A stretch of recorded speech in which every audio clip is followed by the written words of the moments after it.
Hi everyone, I'm Valerie. The cameraman is Matt. This is our 2106 FBS Micro Mini Ernie. And our tow vehicle over there is Penny.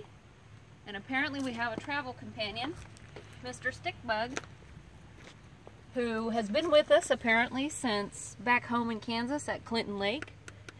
We're currently at Crabtree Cove Army Corps of Engineer campground, staying in a primitive spot. So I'm pretty sure that this guy somehow found a hiding spot and hitched a ride and came with us to Missouri from Kansas. Not sure, but I mean, he looks a lot like the one from Kansas. Anyway, so we're just not going to mess with him because I think they eat bugs. But what we're going to talk about today is how to solve the small water tank problem when you are staying in a no utilities spot. We have owned our small camper for 126 days, and we have lived in it for 107 out of the 126 days because we love it that much. And along the way, we've kind of found some things that have made our life easier, and this is one of the things, and we thought we would share it. So normally, of course, if you empty your tank, which our small camper only has a 31-gallon freshwater tank, so you go through a tank of water pretty quickly, and if you want to fill it up, you have to hook up, go drive to where the freshwater source is, fill up your tank, and then come back. And obviously that's kind of a pain. So we wanted to find a way around that, and the way we found to do that is we went to Walmart and purchased two 7-gallon freshwater containers. Jug. And then the next issue was that we needed to find a pump, a siphon pump, to be able to get the water from here into our water tank. Originally, what we did was we used a funnel, and Matt, the strong man of the two of us, picked up the 7-gallon container while I used the funnel and was trying to pour it in here carefully enough so that you're not overspilling all over the floor, well, or ground. It's really hard to hold a 7-gallon container of water and not fill this too fast. So we knew we had to find another way. That's when we went on the hunt to the local hardware store to find a new siphon pump. And what we ended up getting, we went to Menards, and there were several different pumps to choose from, ranging in price from what? $50 to several $100. $50 to several $100. And Eagle Eye Matt saw this one. This is a Coleman. There's a number on here, 986238. Pump, siphon pump. Was in a small box for 10 bucks, right? It's 10 bucks? Mm-hmm. It came with this hose and this discharge hose. We started out with this, and obviously it's like drinking through a straw, and it was pretty time consuming. So we went on the lookout, on the hunt for a different tube that was bigger, that would work better. We actually found this when we were on vacation, I think. Mm-hmm. Kind of sightseeing. We were in a little, like a general store, and happened across this one. How much was this? $2. $2. And so we added this, and it really helped cut down on our time. So you do need a good cordless drill, your pump, and like I said, go find this, says Valera connection to help cut down. You can do it with this, it's just going to take a lot more time. Or another section of garden hose. Or if you can find another section of garden hose, if you're crafty, and just cut a piece off and put your connector on.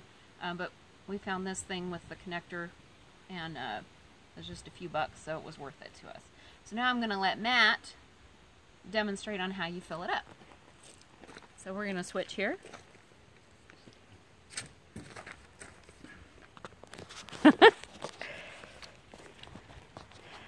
Here's our cameraman. Okay.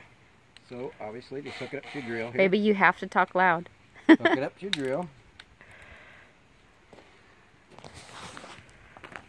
And rather than just trying to somebody hold the tank or whatever, and we found that if you sit it on the ground, it's a little more difficult. So we start setting it on our trash can there. And what you do is go ahead and take your inlet hose and stick it in your jug there. Your output hose, stick it in your fresh water fill. So I'll go ahead and get it started, then I'll pull the hose out so you can see how it's siphoning in.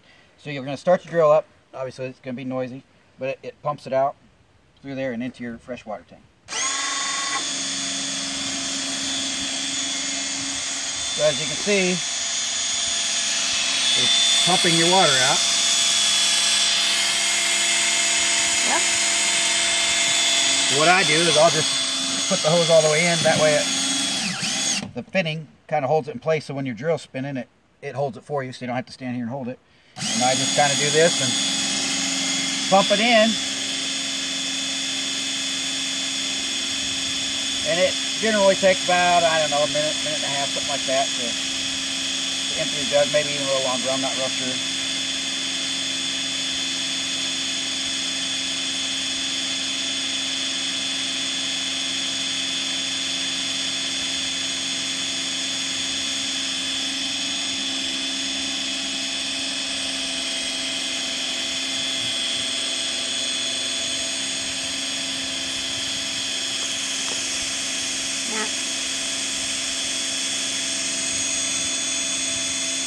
I'll turn my jug around, so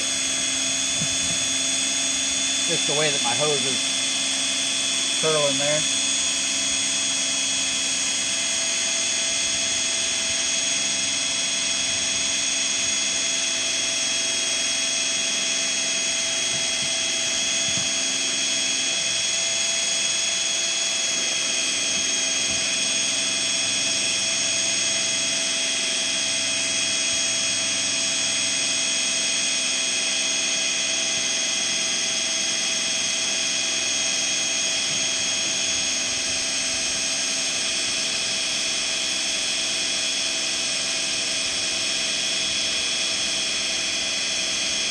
We had found some battery-operated pumps that would work, but they were fairly expensive. So we saw this one for $10 and thought, well, we'd give it a try. It can't hurt.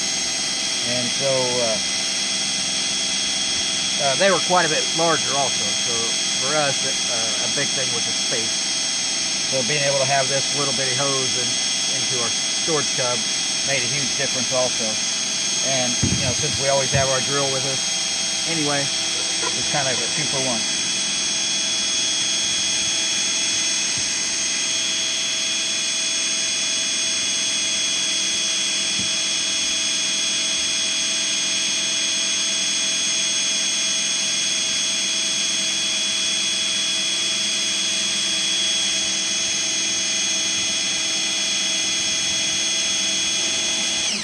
There we are. We have just a little bit left, and usually I'll just grab the funnel and dump this little bit left in there, and that way you don't have to pick it up anymore. Et voila, the small water tank problem solved. Now we have 7 more gallons of water. Woohoo!